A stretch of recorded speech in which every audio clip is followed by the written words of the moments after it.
The WowGo 2S Pro, which came out last year, was an excellent budget electric skateboard, certainly one of the best, and the recently released WowGo 2S Max is even better. The differences are not huge, but enough that I would prefer the Max over the Pro. Let's go through all the major components of this board.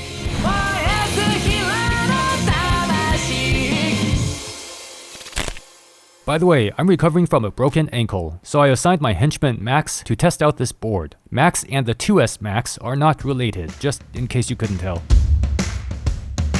The deck of the 2S Max is the same composite deck made of Canadian maple, bamboo, and fiberglass. But instead of regular grip tape like on the 2S Pro, the 2S Max uses foam grip tape for a little bit of shock absorption. The concave is very shallow, making this a comfortable deck for long rides. The amount of flex is minimal. If you jump on it, it does flex a little, but for the most part, I would consider this a stiff deck. When you order the board, you can choose from two different graphic designs. One is called Trident, and it's the same illustration used on the 2S Pro, and the new design is called Black. It's just called Black. I think the black one looks better. The trucks are 8-inch 50-degree reverse kingpin trucks. These are not the exact same trucks as on the 2S Pro, but their behaviors should be basically the same. The bushings are soft 85A barrels with cup washers on each of them. According to Max, these are the softest bushings he has ever ridden on a stock production board. I'm not sure why WowGo went with such soft bushings, but people who are lightweight could benefit from them. In any case, if you need harder bushings, they're very easy and inexpensive to replace. The 2S Max comes with either the standard 90mm 78A urethane wheels or the standard wheels plus a set of 105mm wheels. The 105 wheels are also 78A durometer, but have a hexagonal tread pattern and a round contact patch. The overall shape is very similar to the Cloud wheel. Because of the larger diameter and the curved contact patch, these 105mm wheels offer a more comfortable ride compared to the 90mm wheels. Just be aware that a curved contact patch may offer less grip on a flat and smooth road compared to a flat contact patch. Also be aware that Max encountered wheel bite with the 105 wheels. Wheel bite is when the deck touches the wheel during a turn, causing the board to suddenly stop. To avoid that, you may need either harder bushings or thicker risers, or both. Like the 2S Pro, the 2S Max uses a 12S 2P battery. Most budget electric skateboards use a 10S 2P battery. Compared to 10S, a 12S arrangement is more efficient and more powerful. 12S is a rarity on boards under $500. The charger output is 2 amps, so it should charge the 5 amp hour battery from empty to full in about 3 hours. The 2S Max battery has a capacity of 216 watt hours, which is 4% smaller than the 225 watt hour capacity on the 2S Pro. I asked WowGo about that, and I'm told that the Sino-watt battery cells that they're using in the 2S Max is overall better quality than what they're using on the 2S Pro. So they sacrificed a little bit of capacity for a better battery. I didn't find any spec sheets on those cells, but I also didn't look very hard, so I'll just take their word. Max performed a range test on the 2S Max with the 105mm wheels. He weighed 75 kilograms and rode in 7 degrees Celsius weather. According to his phone, he rode 14.3 kilometers, and according to the remote, he rode 12.3 kilometers. So let's call it 13 kilometers. That's lower than what I expected from a 216 watt-hour battery. But do keep in mind that many variables affect range. The 105mm wheels are expected to use up more power than the common 90mm wheels. And Max also spent a considerable amount of time riding on grass, which also consumes more power. If Max had used the 90mm wheels and ridden only on a flat and paved road, I would have expected the range to be closer to 20 kilometers. Again, many variables affect range. Use the range estimator on my website, dquan.com, to get a rough estimate of what range you might get. The motors are slightly more powerful on the 2S Max than on the 2S Pro, 550 watts per motor versus 500 watts. Remember not to compare motor specs across different brands, but it's okay to compare within the same brand. These are of course hub motors. They're very quiet, there aren't any belts to replace, but you also get much fewer options for third-party wheels. In fact, I don't think there are any third-party sleeves for these hub motors at this moment, but the available options from WowGo already makes this board more versatile than some of its direct competitors. By the way, if this video has been informative so far, do me a favor and hit the like button.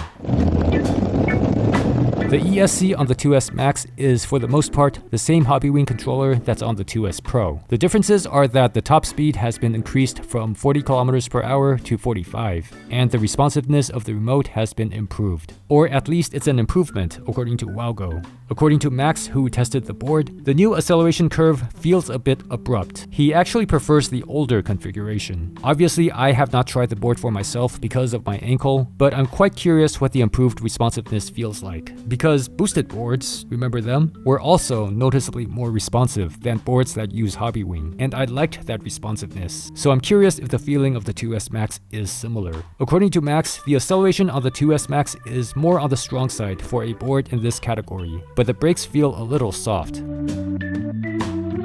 The remote is the same minimalist remote that WowGo uses on all of their boards. There's a single multi-purpose button and a small telemetry display that shows you things like battery level, how fast you're going, and how far you've traveled. Like most electric skateboard remotes, this remote uses a thumb wheel for acceleration and brakes. And like all boards today that use Hobbywing, the 2S Max has the standby feature, which lets you turn the board on and off using just the remote. You don't have to bend over to press the power button on the board, because that's annoying.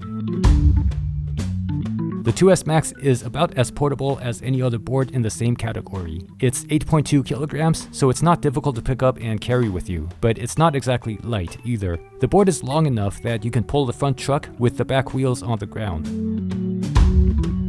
The 2S Max looks very similar to the 2S Pro, but with better graphic designs. It still looks very much like a budget board, but at least it looks like a well-made budget board. The WowGo Mini 2, which I covered recently, is in my opinion way more attractive in terms of looks, but it's also $80 more expensive while having a smaller battery. For its price of around $500, I would say that the 2S Max is still one of the better looking budget boards. The 2S Max comes with a 6-month warranty, which covers manufacturing defects. You can contact WowGo through email or Facebook, and if necessary, they can help you troubleshoot your board through a video call. If WowGo needs to send you replacement parts under warranty, shipping is free according to their website.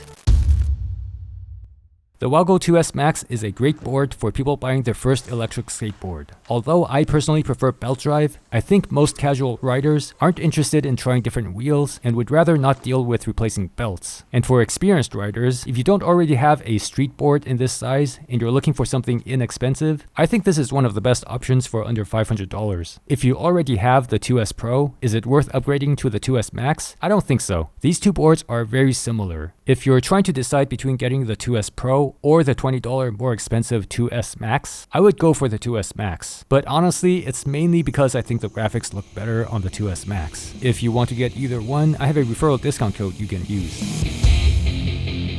The WowGo 2S Max is a very well-made budget board, but so are the WowGo 3 and 3X. If you're wondering what the differences are between the 2S series and the 3 series, basically the 3 and 3X have a more carvy setup. They use a Paris V2 front truck and a similarly designed rear truck. The wheels are wider for better grip, and the deck is much more flexible. All of those features together make the 3 series a lot of fun for carving. If you're a complete beginner to longboarding, those differences aren't going to matter to you. Technically, the 2S series boards are going to be easier to learn to skate on for a complete beginner because of the stiff deck and the more linear turning trucks. You can also look at it this way. The 2S series are better for a high-speed setup as long as you change the bushings, and the 3 series are better for a carving setup. There may be some differences in things like acceleration and braking performance, but I think they're negligible. Anyway, all of them are great value boards, and my discount code DQuan works for all of them. Check out DQuan Rehab. Get a DQuan Rehab t-shirt or sweater or stickers to help fund my physical therapy so I can get back on a board.